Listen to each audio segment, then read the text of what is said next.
Ինչ կասեք Փաշինյանին դուք, եթե հանդիպեք կամ ձեր դիմաց դուրս գա։ Պետք է ղեկավար ունենայինք, որ հանդիպեիք։ Ես вообще չեմ հարցնի, չեմ խոսա այդ։ Ինչ բողոք է, նասա բողոք է իրարած։ Որ մտածես դրը բողոք է։ Այնա ծնվել է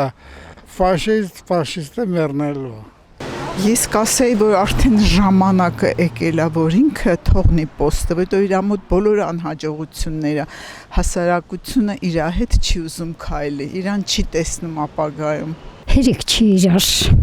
բախվեն, մեկը մյուսին քննադատեն, միանան, մի բռուցք դառնան, այս երկիրը ոտի կանգնացնեն, դառնան իսկականից մի ազգ, մի ժողովուրդ ու մի գիտակցություն, որ ես մի կտոր հողամասնա մնաց, եթե ես էլ կորցրին,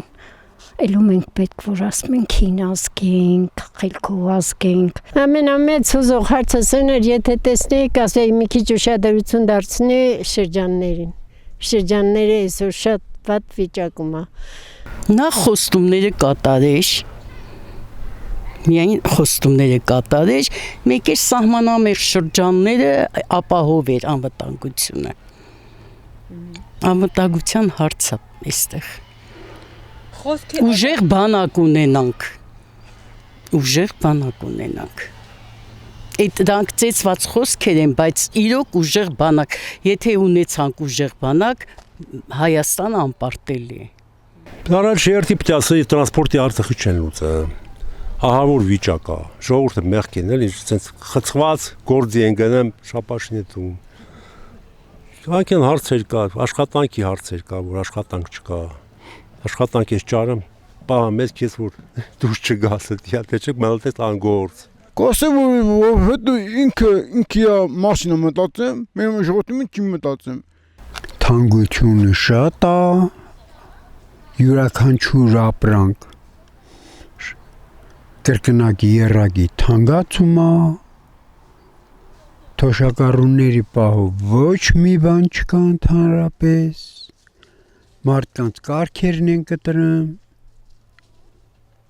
ու լավ բան չի սպասվում, ուրիշ բան չկա։ Իմ կինը ամեն ամիս 40,000 դրամ թոշակ չի ստանում, բայց ամսական 40,000 դրամի դեղորայի քառնում։ Որտեղից առնում, բանային չա ուտելու ամսվա վերջին։ Կարաս ինձ ասես։ Չէ, արդեն հուսահատված են ժողովուրդը, ինչ հարց։ Իրեն շատ հարցեր կտայի, բայց չեմ ուզում հանրայնացնել, ուզում եմ ասել, որ ինքը իր պաշտոնին չի համապատասխանում։ Ինքը մի բան է ներկայացնում եւ մի այլ բան խոսում։ Ես կասեի, որ ոչ մի խոստում ինքը չիրականացրեց սոցիալական վիճակը բարելավելու համար։ Ճիշտ է, գործեր արվեց շինարարության առումով, մի շարք գուցե վերափոխումներ եւ այլը, բայց մարդկանց սոցիալական վիճակը, բանկերի հարցերը չլուծվեց, թոշակների հարցերը չլուծվեց, շինարարությունը բնակարանների քանակով մեծացավ, բայց հասարակ մարդկանց համար դա առաջվա նման մնաց շատ ոչ մատչելի թանկներով եւ այլն։ Աստված ջոչանի։ Ես հանդիպեի Նիկոլ Փաշինյանին։ Ինչ պետք է ասեի։ Ինչ չի տեսնում Նիկոլ Փաշինյանը տելևիզոր չի նայում կամ ժողովրդի մեջ չի դուրս գալի, որ տեսնի իր մասին ինչ են ասում, ու ինքն ինչ ձևի ղեկավար է։ Էն ինչ պետք է ասենք։ Կարող է տանեն ցակը կողեն ինձ եկվեց։